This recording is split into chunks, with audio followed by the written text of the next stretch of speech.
রাধা কৃষ্ণের ভালোবাসা। আমি এই ছবিটি আঁকতে যাচ্ছি। মনের মধ্যে এরকম অনুভূতি না হলে যতই আঁকি না কেন ছবিটা জীবন্ত মনে হয় না। তবে আঁকার চেষ্টা করতে করতে এটাই মনে হয়েছে যে জীবনে রাধা থাকার খুব দরকার আছে কৃষ্ণের, না হলে তো বোঝাই যাবে না যে ভালোবাসা কী জিনিস। আর রাধার কষ্ট কি কখনো বুঝে দেখেছেন তার আত্মত্যাগের কথা। কৃষ্ণও যথারীতি রাধাকে আত্মত্যাগ করেই তার ভালোবাসাকে হারাতে চেয়েছিল, কারণ বিধাতার জন্য। বিধাতা চায়নি যে এই জন্মে তাদের মিলন হোক। গত জন্মে যখন তারা রামসীতা ছিল তখন তাদের মিলন হয়েছে, কিন্তু এই জন্মে রাধার ভবিতব্য হচ্ছে আয়ান ঘর। সেই জন্যই কৃষ্ণর সঙ্গে তার মিলন হবে না। কৃষ্ণ কখনোই এই জন্মে তার স্বামী হবে না।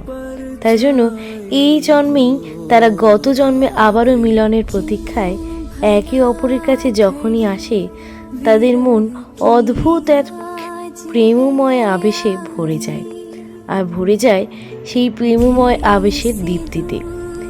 সেই দীপ্তির ছটাই যেন এই ছবিতে ফুটিয়ে তোলার চেষ্টা করেছি।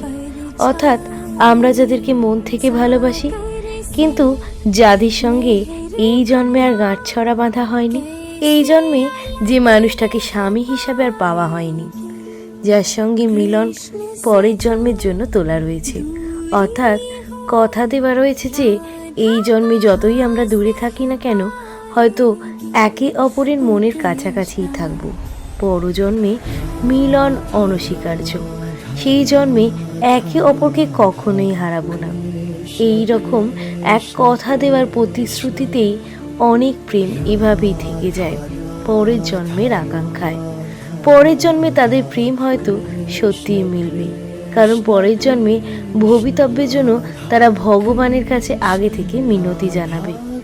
কারণ এই দুটি প্রাণ এই জন্মে হয়তো একে অপরের থেকে দূরে থাকতে পেরেছে, মনের কাছাকাছি না হলেও শারীরিকভাবে মানসিকভাবে দূরে থাকার চেষ্টা করেছে, কিন্তু পরজন্মে এই দুটি মন, এই দুটি আত্মা মিলিত হয়ে এক আত্মা হতে চায়।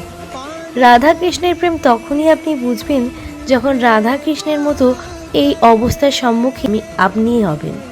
কারণ রাধা কৃষ্ণ যে অবস্থার সম্মুখীন হয়েছিল, সেই পরিস্থিতিতেই একমাত্র বোঝা যায় ভালোবাসা কী জিনিস।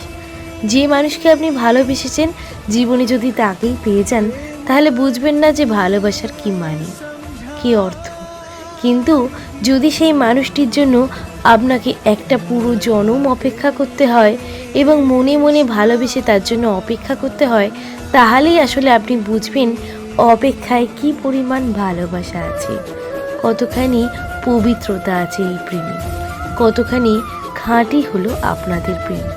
যে কারণেই আপনারা এই জন্মে একে অপরকে পাননি, তবুও একে অপরকে মনে মনে অনুভব করে একে অপরকে আজও ভালোবেসে যান। তাই এই ছবির মাধ্যমে আমি রাধা আর কৃষ্ণের সেই পবিত্র প্রেমময় ভালোবাসা ফুটিয়ে তোলার চেষ্টা করেছি। যে ভালোবাসা হলো সত্যিকারের নিঃস্বার্থ ভালোবাসা। একে অপরকে না পাওয়ার পরেও যে একটা মানুষ আর একটা মানুষকে এইভাবে মনের মধ্যে বাঁচিয়ে রেখে যেতে পারে, ভালোবেসে যেতে পারে, কিছু স্মৃতিকে মনে রেখে আজও একে অপরকে ভালোবাসি মনে মনে বলতে যার সংকোচ হয় না, সেই ভালোবাসাই তো সত্যিকারের ভালোবাসা, তাই না?